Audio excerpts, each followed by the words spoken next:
آج کل social media میں آئی لو محمد صلی اللہ علیہ وسلم پر بہت زیادہ چرچا ہے. ہر جگہ سوشل میڈیا میں یوٹیوب، فیس بک، انسٹا، ہر سوشل میڈیا کے پلیٹ فارم پر یہی چرچا ہے، آئی لو محمد صلی اللہ علیہ وسلم.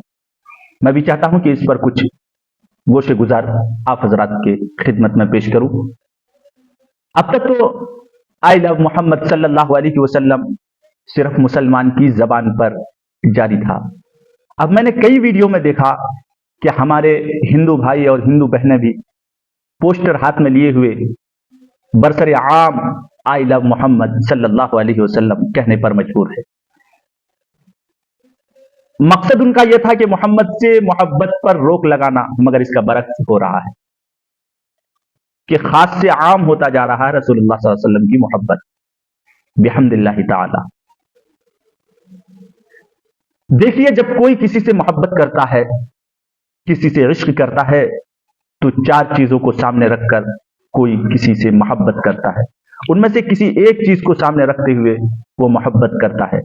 یا تو کوئی کسی سے محبت کرتا ہے اس بنیاد پر کہ اس کا حسن و جمال، خوبصورتی کو دیکھ کر، اس کے حسن و جمال کو دیکھ کر اس سے محبت کرتا ہے. یا کوئی کسی کے اخلاق کو دیکھ کر محبت کرتا ہے. یا کوئی کسی کے حسب و نسب عالی خاندان کو دیکھ کر اس سے محبت کرتا ہے. یا کوئی کسی کی دولت، جائیداد و زمین کو دیکھ کر ان سے محبت کرتا ہے. میں آپ کو ایک تعجب کی بات بتاؤں اور عجیب و غریب بات بتاؤں کہ دنیا کے اندر کوئی بھی ایسا انسان آپ کو نہیں ملے گا جس کے اندر یہ چاروں چیزیں بیک وقت موجود ہو. حسن و جمال بھی اعلیٰ پیمانے پر ہو، حسب و نسب بھی اعلیٰ پیمانے پر، اور اعلیٰ اخلاق بھی اعلیٰ پیمانے پر، اور مال و دولت بھی اعلیٰ پیمانے پر. دنیا میں صرف ایک ہی وہ ہستی ہے جس کے اندر اللہ تبارک و تعالیٰ نے یہ چاروں چیزیں بیک وقت ودیت کر رکھی، اور وہ ہے رسول اللہ صلی اللہ علیہ وسلم کی ہستی. کہ اللہ تبارک و تعالیٰ نے رسول اللہ صلی اللہ علیہ وسلم کو حسن و جمال کے اعتبار سے اعلیٰ پیمانے پر رکھا ہے. اگر حضرت یوسف علیہ السلام کو حسن کا بادشاہ کہا گیا ہے، تو رسول اللہ صلی اللہ علیہ وسلم کا آدھا حسن حضرت یوسف علیہ السلام کو عطا فرمایا. تو اللہ کے نبی صلی اللہ علیہ وسلم کا حسن و جمال بھی اعلیٰ پیمانے پر، اللہ کے نبی صلی اللہ علیہ وسلم کا اخلاق و اطوار بھی اعلیٰ پیمانے پر. قرآن گواہی دیتا ہے انک لعلی خلق عظیم. اللہ کے نبی صلی اللہ علیہ وسلم کا حسب و نسب بھی اعلیٰ پیمانے پر. جب کوئی نبی مبعوث ہوتا ہے، اس وقت جو خاندان اعلیٰ کوالٹی کا ہوتا ہے، اسی میں اللہ تبارک و تعالی نبی مبعوث فرماتے ہیں، اور قریش خاندان اس وقت سب سے اعلیٰ پیمانے پر. اللہ تبارک و تعالیٰ نے اللہ کے نبی صلی اللہ علیہ وسلم کو حسب و نسب کے اعتبار سے اعلیٰ پیمانے پر رکھا، اور مال و دولت کے اعتبار سے بھی اعلیٰ پیمانے پر. رسول اللہ صلی اللہ علیہ وسلم کے بارے میں ہمارا اور آپ کا یہ خیال ہے، ہم بار بار سنتے ہوئے آئے ہیں کہ رسول اللہ فقر و فاقہ کی زندگی گزار کر گئے ہیں.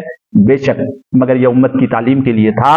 اللہ کے نبی صلی اللہ علیہ وسلم جو فقر و فاقہ کی زندگی گزار کر گئے ہیں، بطریقے مجبوری نہیں تھا. ایک فقر و فاقہ مجبوری کے طور پر ہوتا ہے، ایک اپنے اختیار سے ہوتا ہے. اللہ کے نبی صلی اللہ علیہ وسلم امت کی تعلیم کے لیے اپنے اختیار سے غربت کو پسند فرمایا، اور فرمایا ایک وقت اللہ کی نعمت کو استعمال کروں گا، شکر بجا لاؤں گا، اور اگر ایک وقت بھوکا رہوں گا، صبر کے دامن کو مضبوطی سے پکڑے رکھوں گا.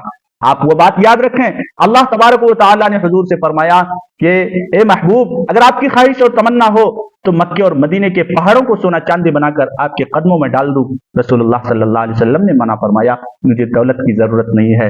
تو اللہ کے نبی صلی اللہ علیہ وسلم یہ چاروں چیزوں پر بیک وقت اللہ تبارک و تعالیٰ نے یہ چاروں چیزیں ان میں ودیت رکھی تھی. حسن و جمال بھی اعلیٰ پیمانے پر، اخلاق بھی اعلیٰ پیمانے پر، اور عالی خاندان بھی اعلیٰ پیمانے پر، اور مال و دولت بھی اعلیٰ پیمانے پر. تو ہمیں آئی لو محمد الرسول اللہ صلی اللہ علیہ وسلم کہنے میں کیا جھجک ہے؟ جس ہستی کے اندر یہ چاروں چیزیں بیک وقت موجود ہوں، اگر ہم ان سے محبت نہ کریں تو کن سے محبت کریں؟ یہ کھڑے ہو کر پیشاب کرنے والوں سے، جنہیں تمیز نہیں ہے کھانے کی، جنہیں تمیز نہیں ہے سونے کی، جنہیں زندگی گزارنے کا ڈھنگ اور طریقہ نہیں ہے، ان سے محبت کریں. آئی لو محمد رسول اللہ صلی اللہ علیہ وسلم پر اگر 1000 مرتبہ FIR ہو تو ہم تیار ہے. اللہ ہمیں اور آپ کو رسول اللہ صلی اللہ علیہ وسلم کی ایک سنت کو اپنی زندگی کا حصہ بنانے کی توفیق